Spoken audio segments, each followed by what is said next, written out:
Hello, everyone. Welcome back to the Nutrition and Life podcast. My name is Lisa, and today we're diving deep into one of the most fundamental aspects of the health that affect literally everything in your body, your gut health.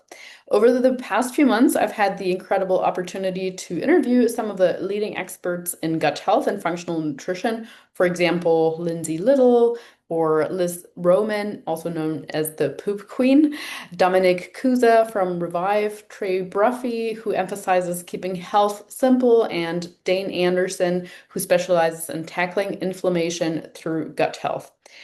What's fascinating is that every single expert I've spoken to, regardless of their primary specialty, eventually comes back to gut health as the foundation of overall wellness. Whether we're talking about hormones, weight management, skin health, mood regulation, or even building muscle, it all starts in the gut. So today I want to share with you the most valuable insights I've gathered from these conversations. We'll cover everything from understanding what healthy digestion actually looks like to practical strategies for healing your gut and creating a lasting change. Whether you're dealing with chronic digestive issues, unexplained symptoms that doctors can't really seem to figure out, or you simply want to optimize your health from the ground up, this guide will give you the tools you need to transform your gut health and overall well-being. So let's start with the basics. When we talk about gut health, we're primarily referring to your large intestine or colon, where trillions of microbes live and work to support your health. As Lindsay Little explained, this is where the largest concentration of bacteria resides and where the biggest opportunities for both problems and solutions exist. So your gut is far more than just a digestive system. It's home to about 70% of your immune system. It produces approximately 90% of your serotonin, so your feel-good neurotransmitter, and it houses what researchers call your second brain due to the extensive network of neurons lining your digestive tract. Dominic Kuza emphasized something crucial that many people don't realize. Your gut bacteria are absolutely essential for DNA replication. Without adequate gut health, your body literally cannot repair and regenerate tissues properly. So that means that gut health affects everything from muscle recovery after workouts to skin healing to cognitive function and so on. And here's what's really fascinating. Your gut bacteria actually communicate with your brain through what's called the gut-brain axis. This explains why you might feel anxious when your stomach is upset or why stress can immediately affect your digestion. It's not just in your head. There's a real physical connection between your gut and your brain. The gut microbiome is like a fingerprint. It's unique to you and constantly changing based on what you eat, how you sleep, your stress levels, medications you take, and even the people you're with. So one of the most important things Lindsay Little taught me is that we need to start paying attention to our body's daily report card, our bowel movements. I know this might seem uncomfortable to discuss, but as Liz Roman said, we're literally flushing valuable health data down the toilet every day. So let's look at it. And here's what healthy digestion should look like. In terms of frequency, you should be having at least one complete bowel movement per day. Some people go 2 to 3 times daily, which can also be normal.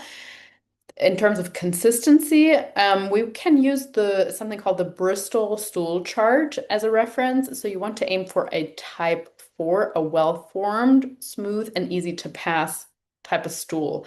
It should be roughly S-shaped. In terms of ease, you shouldn't have to strain or spend more than a few minutes on the toilet. A healthy bowel movement should happen relatively quickly and easily. When it comes to timing, kind of alluded to that. Ideally, you'll have the urge to go within the first hour of waking. Your colon naturally cleanses between 5 and 7 a.m., but I think there is a lot more flexibility to this than the research might indicate. Again, Lindsay Little emphasized that while some bloating is normal from time to time, when it's disrupting your life, making you avoid social situations or preventing you from exercising comfortably, that's your body sending up a red flag. Liz Roman then pointed out something very crucial. Many people think their digestive issues are normal because they've been experiencing them for so long. But just because something is your normal doesn't mean it's optimal. So what makes gut health so fundamental, or what makes gut health so fundamental, is how it connects to virtually every other aspect of health, as I've already said. Let me break it down in terms of crucial connections. Your hormonal balance, for instance. Dane Anderson explained that all health issues, in his opinion, start with the gut. Your gut bacteria help metabolize hormones, particularly estrogen, through what's called the estrobolome.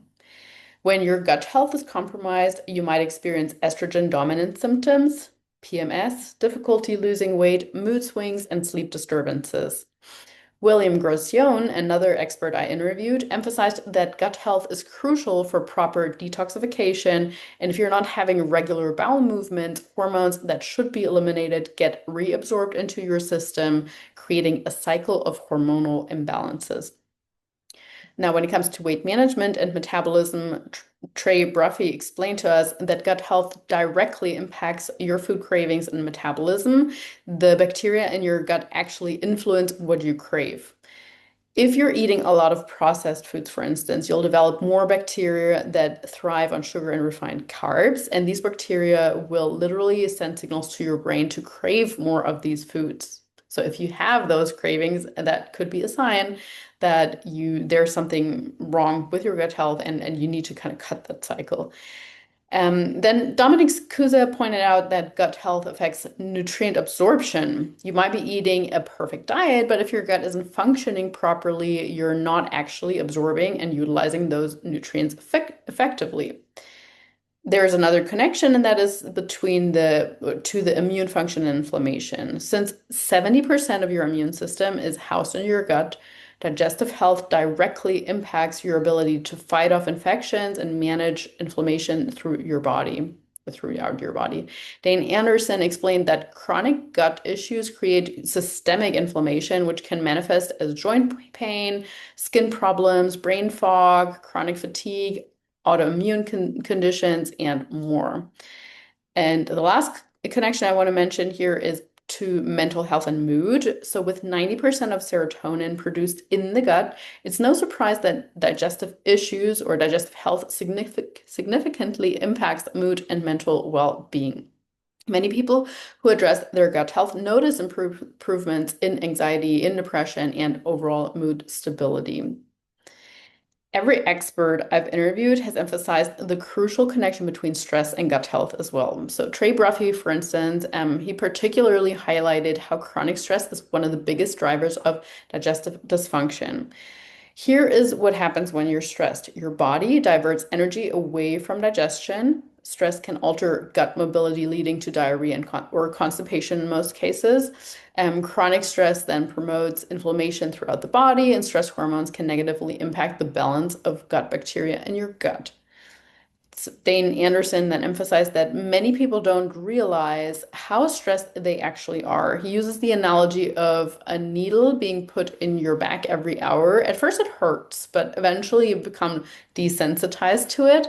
And the same thing sort of happens with chronic stress, unfortunately. And again, like Trey Bruffey recommends that having clients put a check mark on paper every time something stressful happens throughout the day could be a good strategy to even just bring awareness to that. Most people are shocked to discover that they're experiencing stress responses 50 to 100 plus times per day from things like traffic, work emails, or just rushing around. Now let's look into the practical strategies for healing and optimizing your gut health, starting with nutrition. Let's start with the power of fiber diversity. Lindsay Little emphasized that fiber diversity is more important than just the total amount of fiber you're eating. She recommends counting the number of different plant foods you eat each week rather than obsessing over grams of fiber.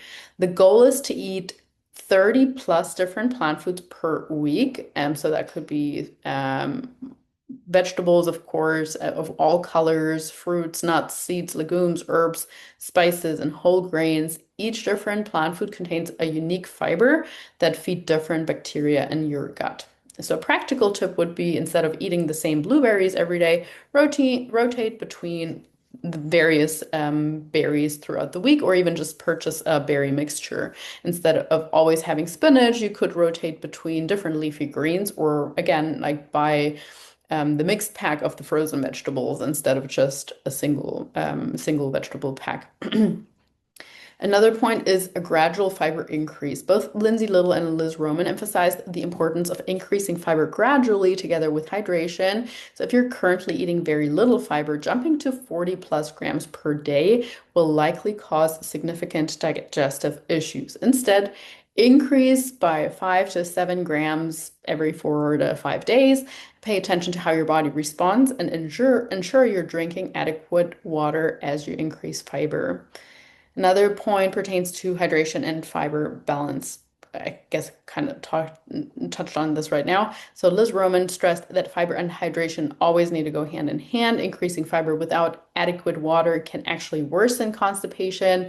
We want to aim for at least half of our body weight in ounces per water daily, more if you're active, and gradual increases if you're not used to drinking much water. Of course, we can count things like herbal teas, the water that we're using in our protein shake or in soups towards that as well. Now, when it comes to foods that specifically support gut health, Dominic Kuza shared several foods that have specific gut healing properties. Bone broth provides collagen and amino acids that support gut lining integrity.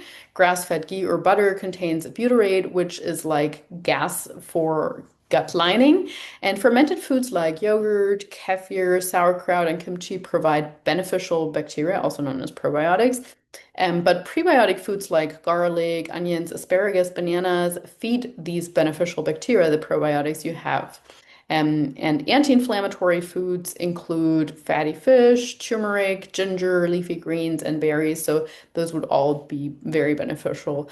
Now, foods that we want to limit, while individual tolerance obviously varies, certain foods commonly cause a little bit of digestive issues. So highly processed foods, excessive sugar, artificial sweeteners can cause a bit of bloating, excessive alcohol, and foods you're just personally sensitive to. So that kind of requires a little bit more digging. Beyond what you eat, how you eat is also super crucial for health. Liz Roman emphasized the importance of eating hygiene. Sit down for meals. Eating while standing, walking, or driving puts your body in a stress state that impairs digestion. Take 3 to 5 deep breaths before eating could be a good habit to get into. This activates your parasympathetic nervous system and prepares your body for digestion. We also want to make sure we're chewing thoroughly. So aiming for food to be nearly liquid while swallowing. And I will be honest, this is not something that comes easy to me. Sometimes I've actually set myself like a count goal. Let's just say like I want to make sure I'm chewing this 10 times before I swallow, but yeah, it's certainly not easy. But this starts the digestive process and reduces the burden on your stomach. And we also want to eat without distraction as best as possible. Again, this is tricky, but getting into the habit of putting our phones away, turning off the TV, and really just like practicing mindfulness while we're eating can be so valuable. So not rushing if possible and allowing adequate time for meals rather than just wolfing down your food. Trey Bruffey generally recommends 3 to 4 regular meals rather than constant grazing and allowing 3 to 4 hours between meals. However, of course, there is a lot of variance to that. We don't want to drink large amounts of fluid with the meals, and eating our largest meal when we're most relaxed is also recommended. Contrary to popular advice about taking walks immediately after eating, several experts recommend sitting quietly for 10 to 15 minutes after a meal to allow for initial digestion to begin, and then taking a gentle walk a few minutes. I personally don't know the evidence behind this. If I'm honest, I kind of disagree with that because everything that I have seen is more in the sense of you want to move right after the meal to help with blood sugar regulation so that you're not falling asleep, or that you're activating that sympathetic nervous system again. But I guess it depends what your goal is at that time. So if you want to be alert after your meal, I personally would go for a walk right away. And now if I want to get a little bit sleepy, like in the evening, then I'd probably not go for the walk right away. But yeah, anyway, so just so much for that. And while food shall always be the foundation, certain supplements could provide targeted support for gut healing. So, for instance, magnesium, Dominic Kuza called this absolutely essential for gut health. Different forms have different purposes. So, for instance, magnesium glycinate is best for sleep and relaxation, whereas magnesium citrate is most associated for being helpful for relieving constipation. It, however, shouldn't be used long term. So more kind of like on an as needed basis. Magnesium malate is more for like overall energy and threonate, also more for like sleep and recovery. So it could be worth getting a blend or a complex, but also having like a citrate at hand for when you are a little bit more constipated or when you're traveling. On average, we would recommend for most people like 300 to 400 milligrams daily. Digestive enzymes can help if you're experiencing bloating, gas, or feeling like food sits in your stomach for too long. You could also just include foods that have or that contain digestive enzymes like papaya, for instance, or pineapple or something like that. Now, probiotics, that's a bit of a tricky topic because most brands or most probiotic supplements that you get are not going to be targeted for you. Like, you don't really know what strains of bacteria you're missing unless you have a specific gut test or you're working with a coach. So I'm always cautious just recommending probiotics point blank. However, if you know what gut bacteria you're missing, what strains, then this could be something to work with. Yeah, but of course we need to make sure we're also consuming prebiotics in order to feed those bacteria. So there's no point of supplementing probiotics if you then don't consume the right kinds and amounts of fiber also. Other things could be L-glutamine, which supports gut lining integrity. Trey Bruffey recommends 10 grams morning and 10 grams evening for a few months if you have a leaky gut or something like that. So yeah, that would be something to try out. Another recommendation would be colostrum. Dominic Kuza prefers this over glutamine, for instance, for its multifaceted benefits. It supports gut lining, modulates immune system, balances the microbiome, and contains lactoferrin for iron regulation. Another thing that's often used is apple cider vinegar, which can help stimulate stomach acid production. So you could get into the habit of starting your day with a tablespoon of apple cider vinegar in kind of warm water in the morning or even before meals. Yeah, that would be a recommendation. Another potential supplement would be betaine HCl. For those with confirmed low stomach acid only, that's not something I would just generally say. So it should be used under a practitioner guidance, and it's not appropriate for people with things like heartburn or gastritis or even ulcers. Trey Bruffey emphasized that we want to make sure we're choosing supplements that are multifaceted rather than a single purpose. For instance, colostrum provides multiple benefits rather than just addressing one issue. I often come from, I don't want to say I come from the other end of the spectrum, but I prefer to just target one symptom with one supplement as opposed to, let's just say, something really broad like an AG1 or whatever, where it contains 50 different things and is supposed to have 50 different benefits, but we don't really know what exactly it does for what. So that's just sort of my approach. Now let's look at other things we can do to optimize our gut health. Since stress is such a major factor in gut health, developing effective stress management strategies is absolutely crucial. Something you could do to manage your daily stress a little bit better would be breathing exercises. We could try something like box breathing, so 4 counts in, holding for 4 counts, 4 counts out, holding for 4 counts, and then doing that again, or doing something like the physiological sigh. So that's a very deep breath in through your nose until you feel like you can't breathe in anymore, but then you breathe in one more time to really fill up those alveoli, the little branches in your lungs, and then you have a deep exhale through your mouth. That's called the physiological sigh. Doing that 3 to 5 times can be really activating for your rest and digest system. You could also practice or include a meditation practice and just generally practice mindfulness more throughout the day. So literally for me, what mindfulness just means is more single tasking and less multitasking, more presence and less thinking about the future or the past. So even 5 minutes daily can make a big difference. And you will notice that you get less reactive and things start bothering you less. That's really the benefit from that. And it's not something that happens immediately. That happens after a few months of doing that continuously. Another thing to help fight stress, and this is, these are not really like, whoa, I never heard of those kind of practices, but nonetheless, most people don't practice them on a regular basis, so that's why I'm including them in here. And that will be like the next point I wanted to make is nature exposure. Spending time outdoors daily, even if it's just 5 to 10 minutes, and regardless of the weather, is so helpful for our for our psyche, for our body, for literally everything.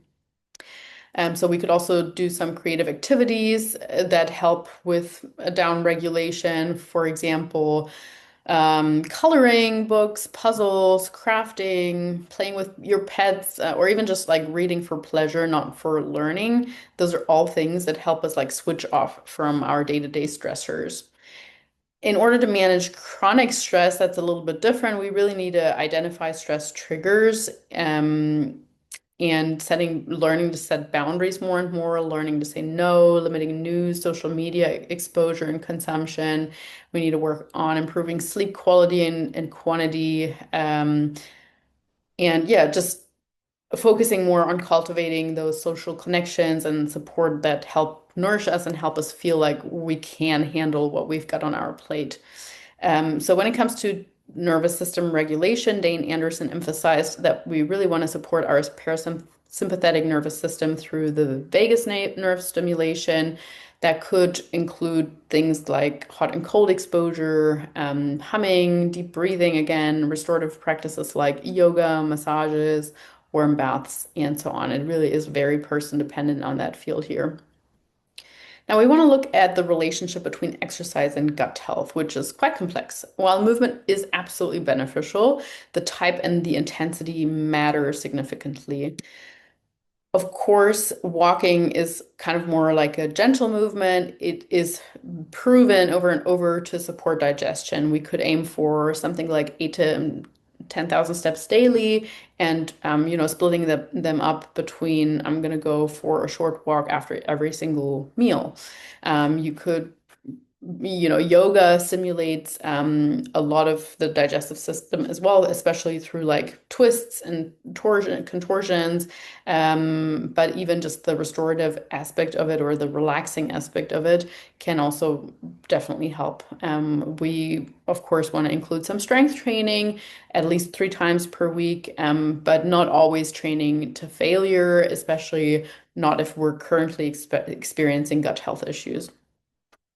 We should consider when we're looking at exercise, a few things when it comes to the gut. So, for instance, Trey Bruffey emphasized that during active gut healing, exercise intensity often needs to be reduced just because the whole body is so inflamed. So if we're like used to working out 6 times per week and on top of that, some high intensity, and during the day, we're also just switched on, switched on, switched on, we should definitely dial it back, whether that pertains to the overall volume or intensity or both. So signs you may need to reduce exercise intensity or volume or both include digestive systems symptoms worsening after workouts, increased fatigue throughout the day, sleep disturbances, or just overall increased anxiety as well. A modified approach could include reducing training frequency, lowering the intensity.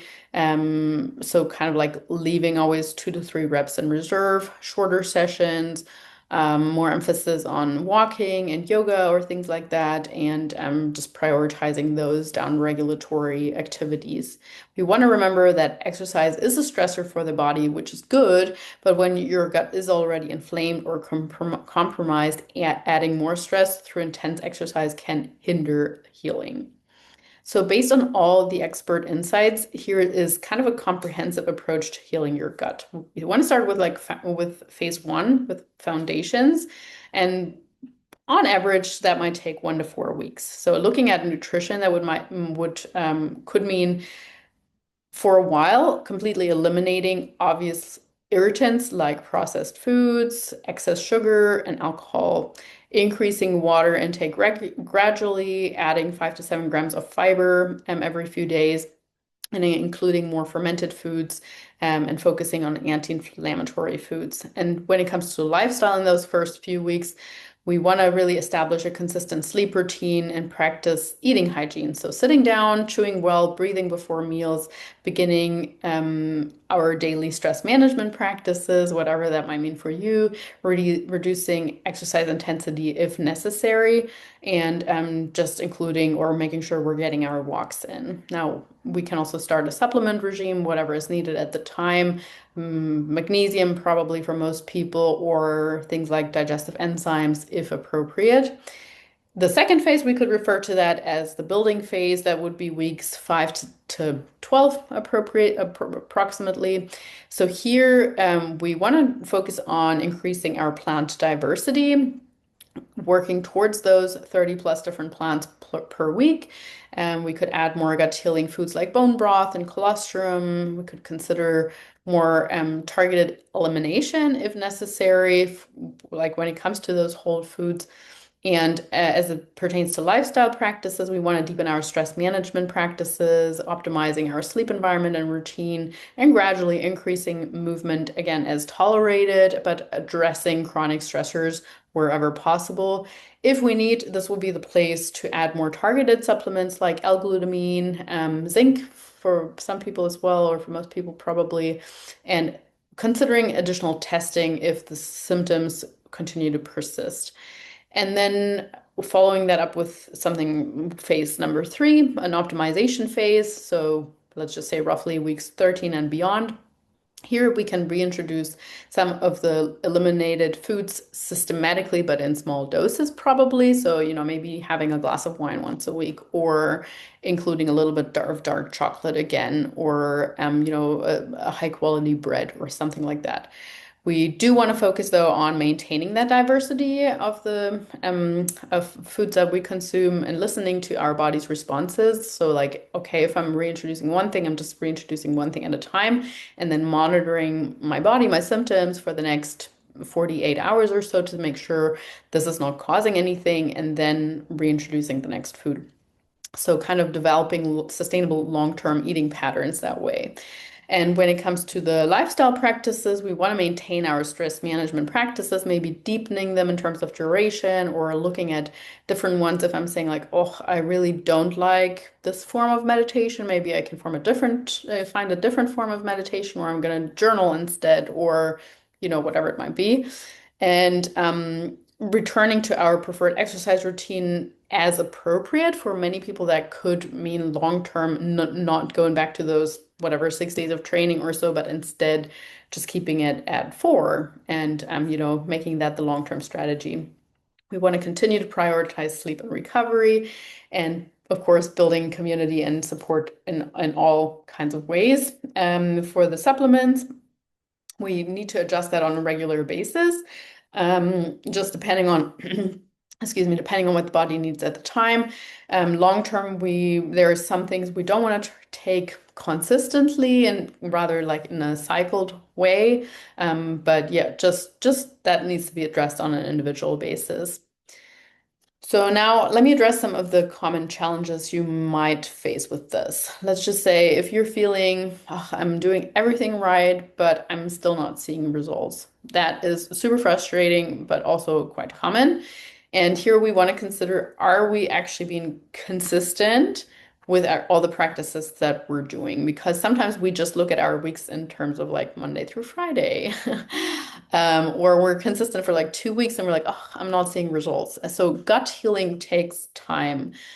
Are there hidden stressors you haven't addressed? Sometimes, again, like we don't feel that we're that stressed because we've just become so accustomed to it.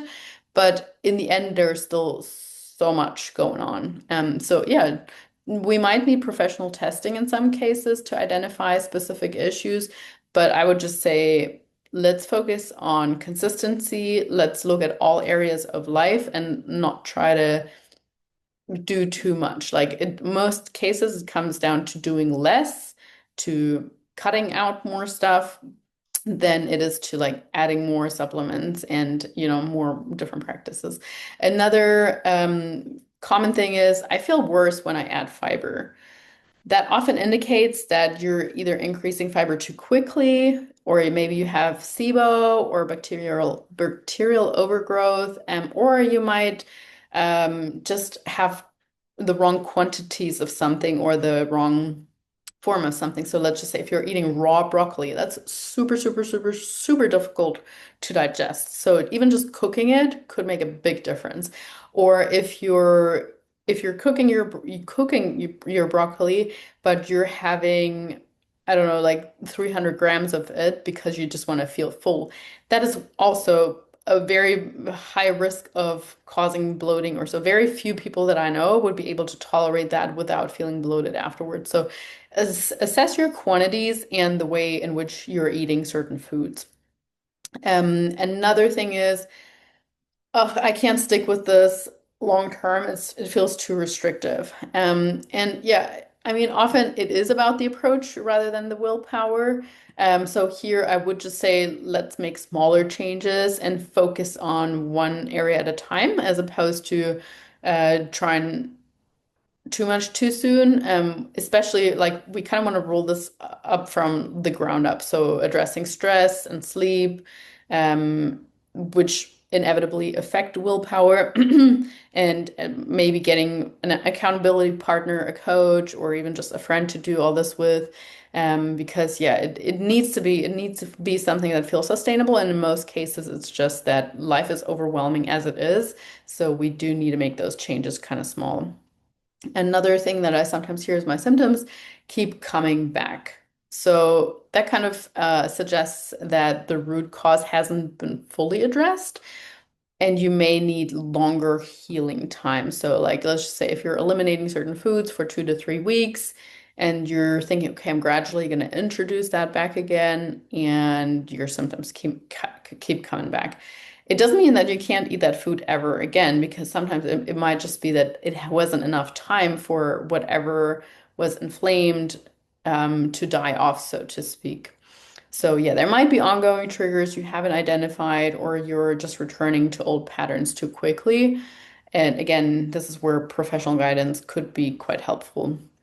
So from a long-term perspective, Trey Bruffey emphasized something super crucial. Healing doesn't always mean killing. Many approaches to gut health focus on eliminating bad bacteria, but the goal should be creating balance and supporting your body's natural healing mechanisms. Gut health isn't a destination that you ever reach and then forget about. It's an ongoing relationship with your body that requires attention and care. The good news is that once you understand the principles and develop sustainable habits, maintaining gut health becomes much easier. So we want to remember that our gut microbiome is constantly changing based on our daily choices. Every meal is an opportunity to feed beneficial bacteria. Every stress management practice supports our gut-brain connection, and every good night's sleep allows our body to repair and regenerate. So your gut health is truly the foundation of your overall wellness. As we've seen throughout this comprehensive guide, digestive health impacts everything from your mood and energy levels to your hormone balance, immune function, and ability to maintain healthy weight. The beautiful thing about focusing on gut health is that improvements often happen relatively quickly compared to other health interventions. Many people notice changes in energy, mood, and digestive symptoms within just a few days or weeks of implementing these strategies. Remember the key principles we've covered. So diversity in plant foods is more important than perfection. Stress management is just as crucial as nutrition. Gradual changes are more sustainable than dramatic overhauls. Your body has an incredible capacity to heal when given the right support. And consistency matters more than intensity. Start where you are with what you have. You don't need to implement everything at once. Choose one or two strategies that resonate with you and commit to them for a few weeks. Build from there. Your gut health journey is unique to you. What works for someone else might not work exactly the same way for you. Probably it doesn't actually. Listen to your body, be patient with the process, and don't hesitate to seek professional support or even just a friend as an accountability partner.